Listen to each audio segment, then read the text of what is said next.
أجيال من بعد داود، وفي زمان بعيد بزاف على زمانه عاش واحد النبي سميتو يونان.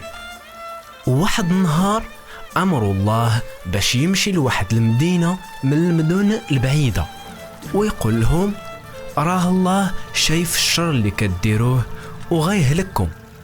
يونان ما داش داك الشي اللي قال له الله، ولكن بالعكس طلع له واحد السفينة مسافرة لمدينة أخرى بعيدة بزاف على المدينة اللي صفت الله ليها، وكان كيظن باللي يقدر يهرب من إلهه.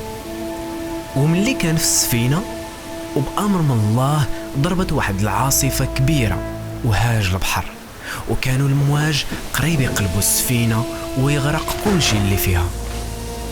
البحرية خافوا وتخلعوا، وبدا كل واحد فيهم كيطلب الإله ديالو اللي كيعبد باش يعتقوا، وبداو كيسيبوا في السلعة اللي كانت عندهم لعل وعسى تخفف بهم السفينة وما تغرقش.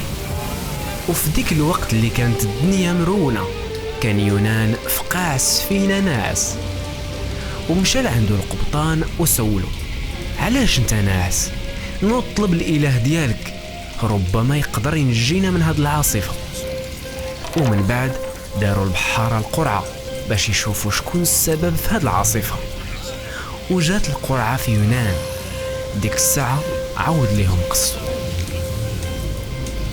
وعرفوا باللي هو هارب من أمر الله، وخافوا بزاف وقالوا له شنو خصنا نديرو باش البحر يتهدن حيت العاصفة غدا وكتكبر؟ قال لهم سيبوني في البحر وديك الساعة غيتهدن، أنا متأكد باللي أنا هو السبب في هاد العاصفة. وحاولوا بكل جهدهم باش يخرجوا السفينة للبر بلا ما يسيبوا يونان في البحر، ولكن ما قدروش، واتفقوا يسيبوه باش ما يغرقوش بسبب العصيان ديالو لله. وملي سيبوه وقفت العاصفة ورجع البحر كما كان بحال إلا حتى حاجة ما وقعت. وفهموا اللي راكبين في السفينة باللي الإله ديال يونان هو الإله الحقيقي، وخافوا وقدموا له ذبيحة وتواعدوا باش يعبدوه. ولكن يونان ومن بعد ما سيبوه في البحر صفت الله واحد الحوتة كبيرة وبلعاتو، وبقى في كرشها 3 أيام و3 الليالي. وفي ديك الوقت تاب يونان لله وصلى وسبحه وطلب منه ينجيه. وفي هاد الساعة أمر الله الحوتة باش تخرجوا من البحر، ومن اللي خرج طاع أمر الله ومشى لديك المدينة نينوى، وقال لهم باللي الله غادي يهلكهم حيت شاف الشر اللي كيديروا.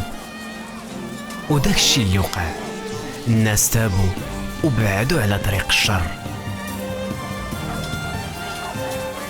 وغفر لهم الله ورحمهم وما هلكهمش.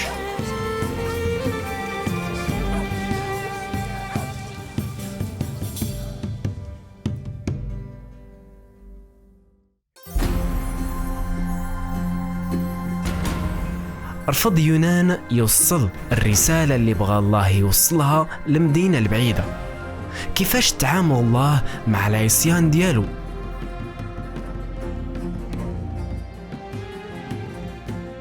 فوقاش أمر الله الحوتة تخرج يونان من كرشها.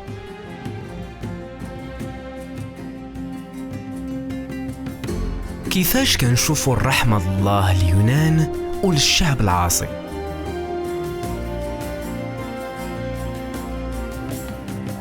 هاد القصة كتورينا كيفاش الله استعمل الحوتة باش يونان يعرف العصيان ديالو ويعطيه فرصة أخرى باش يطيعو.